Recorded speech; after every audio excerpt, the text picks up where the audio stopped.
Shalom saudara terkasih dalam Tuhan Yesus Kristus. Luar biasa pada kesempatan kali ini bila kita dapat bertemu semua oleh karena anugerahnya. Pada kesempatan kali ini saudara, saya rindu membagikan sebuah firman Tuhan. Izinkan saya membagikan sebuah firman Tuhan, yaitu mengenai posisi dan hak seorang hamba. Ya, sekali lagi, posisi dan hak seorang hamba. Ini sangat penting sekali saudara. Karena apa? Karena firman ini akan memberikan kita sebuah kesadaran, full awareness, bahwa kita ini, posisi kita ini adalah posisi hamba. Dan Tuhan adalah Tuhan kita. Jadi ada pemisah yang jelas, ada hak yang jelas kita sebagai hamba. Dan wewenang Tuhan sebagai Tuhan kita untuk kehidupan kita sebagai seorang hamba. Di dalam Lukas 1 ayat 38 saudara, mari let's see, kita lihat bunyi firman Tuhan. Kata Maria, sesungguhnya aku ini adalah hamba Tuhan. Sekali lagi, sesungguhnya aku ini adalah hamba Tuhan. Jadilah padaku menurut perkataanmu. Mu itu siapa? Mu itu adalah Tuhan. Versi King James Version-nya, I am the servant of the Lord. May it be to me as you say. Not as my say, my hope, my dream. No. As you say, Lord. Artinya, segala sesuatu yang terjadi dalam kehidupan kita, itu biarlah hanya perkataan Tuhan. Biarlah hanya rencana Tuhan. Biarlah hanya kehendak Tuhan yang terjadi. Ini saudara yang harus benar-benar kita sadari. Agar pertama apa? Kita tidak mudah tinggi hati. Bahwa karena kita hamba Tuhan, maka kita dengan seenaknya saja bisa memaksakan kehendak kita kepada Tuhan. Kita tidak boleh tinggi hati karena gelar kita adalah hamba Tuhan. Justru karena gelar kita adalah hamba Tuhan, maka kita harus submitted. Kita harus merendahkan diri serendah-rendahnya di hadapan Tuhan sebagai Tuhan kita, agar kita bisa mengharapkan belas kasihan Tuhan sebagai Tuhan kita untuk sesuatu yang baik terjadi di dalam kehidupan kita. Amin. Karena ini adalah satu poin yang penting saudara. Poin yang penting yang harus kita sadari. Mengapa? Karena banyak sekarang saudara, mereka yang mereka yang menyadari bahwa mereka hamba Tuhan, tapi seakan-akan mereka memaksakan kehendaknya agar apa yang mereka kehendaki boleh terjadi. Bukannya seperti Maria ini, bahwa sesuatu apa yang terjadi menurut perkataan Tuhan, menurut kehendak Tuhan, menurut rencana Tuhan. Inilah saudara, penting sekali kita menyadari posisi kita itu sebagai hamba Tuhan itu di mana. Namun sebelumnya saudara, apa sih hamba Tuhan? Apa sih hamba Tuhan? Agar kita tahu semua. Poin yang penting bahwa hamba Tuhan itu bahasa Yunaninya adalah doulos. Artinya adalah melayani. Melayani siapa? Melayani Tuhannya, melayani pekerjaan Tuhan. Itu doulos, artinya pekerjaan seorang hamba itu ya hanya melayani, tidak lebih dari itu saudara. Tidak lebih dari itu. Haknya, tanggung jawabnya ya melayani pekerjaan Tuhannya. Itu yang harus kita sadari saudara.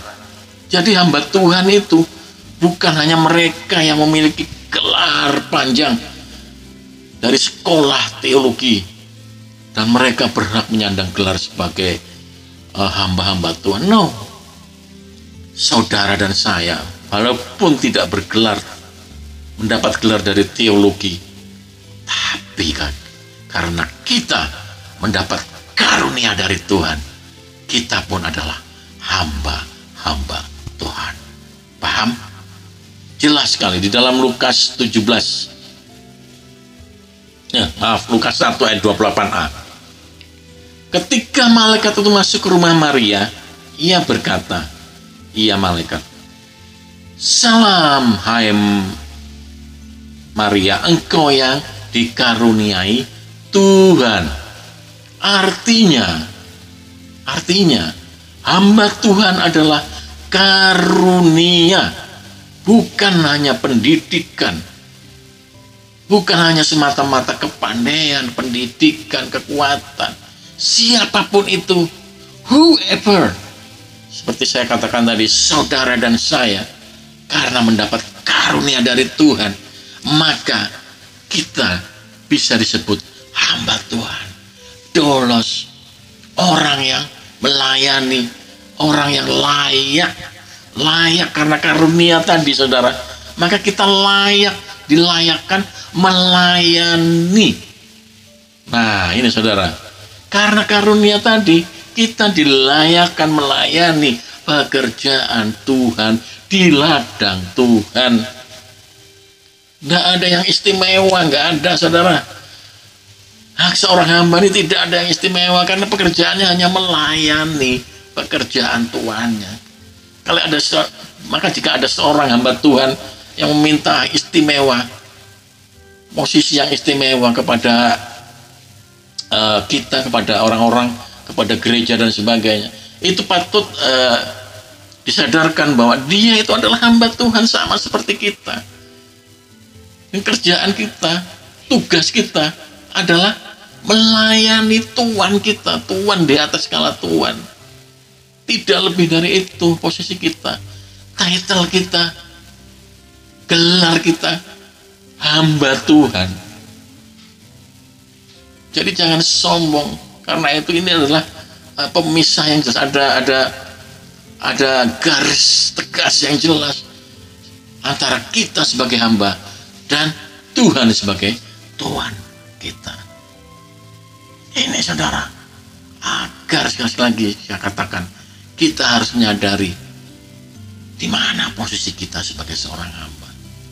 Jangan sampai kita sombong, tinggi hati karena kita berkat, karena kita diberi gelar hamba Tuhan. Justru karena kita hamba Tuhan, kita harus dengan rendah hati. Di dalam Lukas 17 ayat 7 sampai 10. Di situ lebih jelas lagi, saudara. Hamba Tuhan itu siapa sih? Hamba Tuhan itu siapa sih?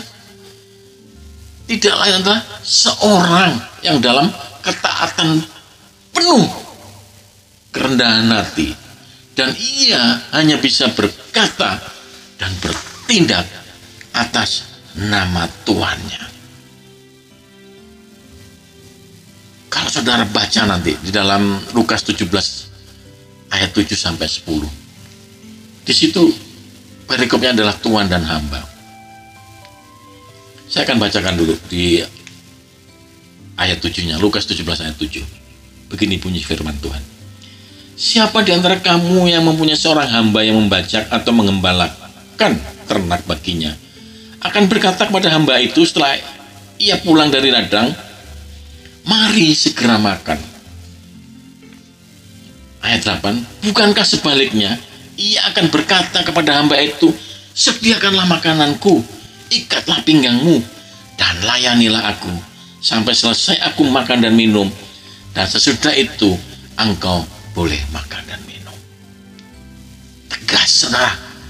Pernyataan Yesus ini keras dan tegas agar kita paham posisi kita sebagai hamba dan Yesus sebagai Tuhan kita. Apa yang bisa kita tuntut? Mana ada, saudara, dikatakan tadi dalam firman Tuhan, eh, kalau tuannya belum makan, seorang hamba tidak boleh makan. Dia harus menyediakan makanan bagi tuannya. Ini adalah memang sebuah gambaran saja, namun sebenarnya di sini terkandung adalah hak seorang hamba di sini, saudara. Kalau saudara memiliki pelayan atau seorang hamba, apakah saudara pada saat pulang kerja, pada saat makan malam, saudara akan berkata kepada pelayan itu, kepada hamba saudara, ayo makan dan minum, ayo mari istirahat? Pasti tidak, saudara.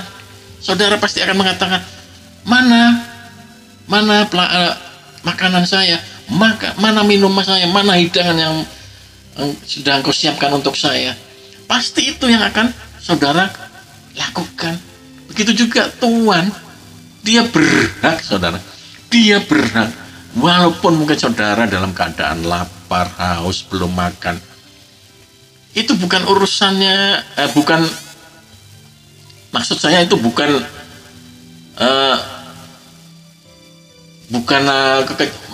gambaran dari kekejaman seorang tuan, bukan, saudara.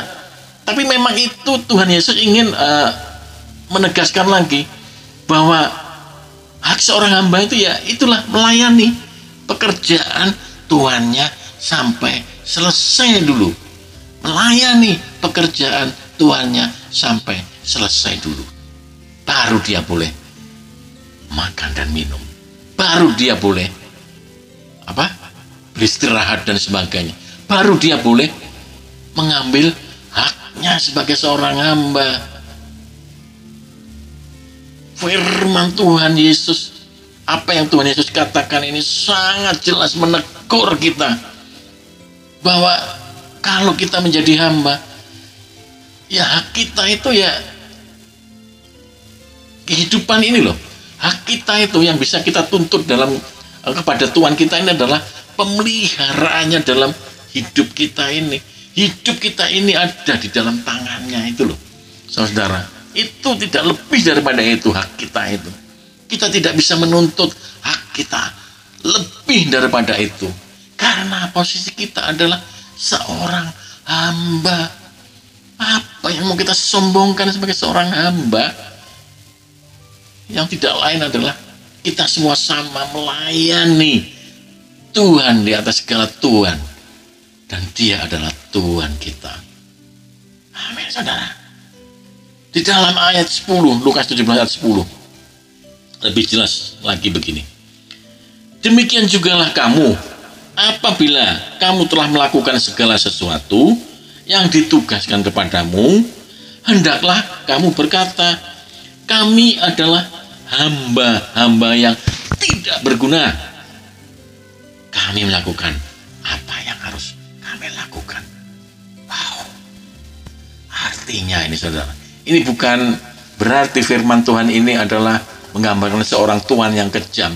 Tapi seperti saya katakan tadi, saudara, Tuhan ingin memberikan garis yang tegas bahwa hak seorang hamba tidak lebih daripada hidupnya yang Tuhan pelihara. Tidak lebih daripada itu. Dan tugasnya, tanggung jawabnya adalah melayani. Haknya tidak lebih daripada itu selain kehidupan yang kita jalani. Karena itulah, seperti saya katakan tadi, seorang hamba itu harus dengan penuh ketaatan dan penuh kerendahan hati.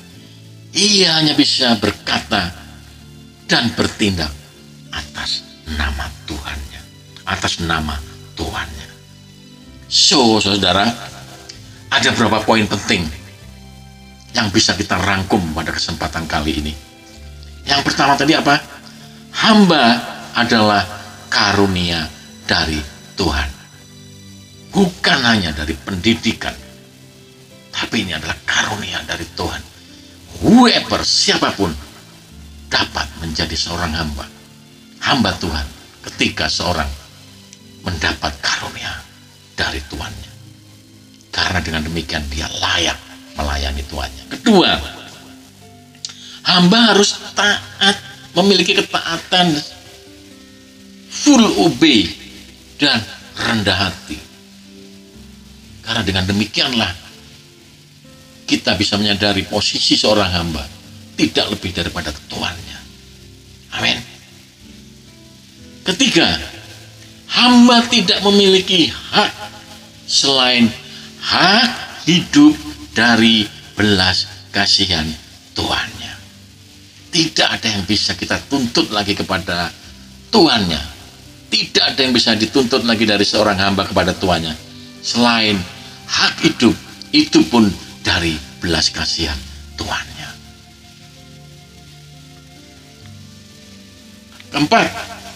Poin keempat, hamba tidak bisa mengabdi kepada dua tuan.